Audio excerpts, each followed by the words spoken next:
ഈ ഷിബു പീഡിയക്കലിനെ കൊണ്ട് തോറ്റു. മാർക്കോ പോളോയുടെ ചരിത്രം പോലും തിരുത്തിയ ഇയാൾ എന്തൊരു പാസ്റ്ററാണ്, പീഡിക മുതലാളിയാണ്. ഈ വികടന്മാരോടൊട്ടിയാൽ ഇതല്ല ഇതിനപ്പുറവും ചെയ്യും. ഇതൊക്കെ പിന്നെയും സഹിക്കാം.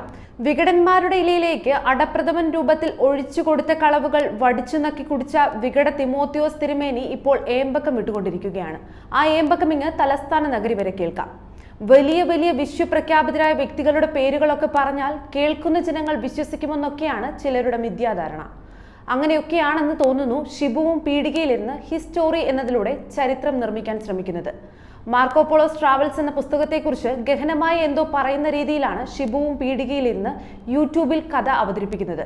കഥയിൽ ചോദ്യമില്ലാത്തതുകൊണ്ട് എന്തും പറയാം.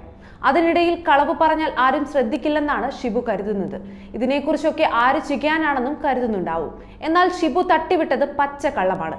അത് ചരിത്രം വായിക്കണം, പഠിക്കണം, അപ്പോൾ മനസ്സിലാകും. ആ പുസ്തകത്തെക്കുറിച്ച് പറയുമ്പോൾ അത് എഴുതിയ സഹതടവുകാരനെ കുറിച്ച് അദ്ദേഹം വിവരിക്കുന്നുണ്ടെങ്കിലും ആ തടവുകാരന്റെ പേര് മാത്രം പറഞ്ഞിട്ടില്ല. മാത്രമല്ല, അദ്ദേഹം റെഫർ ചെയ്തിരിക്കുന്ന ഏത് പുസ്തകമെന്ന സിറ്റുവേഷൻ പോലും കൊടുക്കാതെ കുറെ കളവുകളാണ് പറഞ്ഞിരിക്കുന്നത്. അതായത് മാർക്കോ പോളോ മലബാറിൽ വരുമ്പോൾ അവിടെ കണ്ടത് നെസ്തോറിയന്മാരും യാക്കോബായക്കാരും മാത്രമാണെന്നാണ് ഷിബുവിന്റെ കണ്ടുപിടുത്തം. എന്നാൽ ആ ബുക്കിന്റെ അകത്തളങ്ങൾ പരിശോധിച്ചാൽ മനസ്സിലാകും ശുദ്ധ കളവാണെന്ന്. ആ പുസ്തകത്തിലെ പേജ് 263 ബംഗാളിനെ കുറിച്ചും 321 ഇന്ത്യയെക്കുറിച്ചും 350 പ്രൊവിൻസ് ഓഫ് മലബാറിനെ കുറിച്ചും 363 സെന്റ് തോമസിന്റെ ഖബറിനെ കുറിച്ചും 376 മലബാർ മലയാളം എന്നിവ പറഞ്ഞ് kingdom of Kollam, 381 kingdom of മലബാറിനെ കുറിച്ചും 383 ഗുജറാത്തിനെ കുറിച്ചും വിവരിക്കുന്നു. പേജ് 389 വരുമ്പോൾ ചാപ്റ്റർ 35 പറയുന്നത് ഓഫ് ദ ഐസ്ലൻഡ് ഓഫ് സൊക്കോട്ടേറ എന്നാണ്.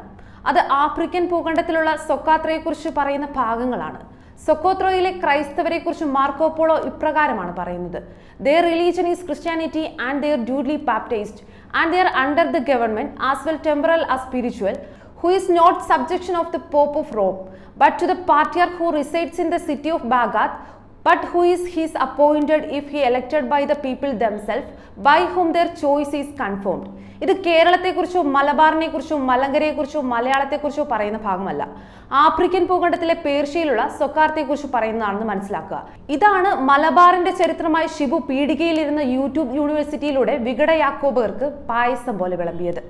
യഥാർത്ഥ ചരിത്രത്തെ വികലമാക്കി കള്ളച്ചരിത്രമുണ്ടാക്കി സീറോ മലബാർ കത്തോലിക്ക സഭയെയും മലങ്കര ഓർത്തഡോക്സ് സുറിയാനി സഭയെയും സമൂഹ മധ്യത്തിൽ പരിഹസിക്കാനുള്ള ഉദ്യമം നടക്കില്ലെന്ന് ഇനിയെങ്കിലും ഷിബു പീഡിയക്കാരൻ മനസ്സിലാക്കുക.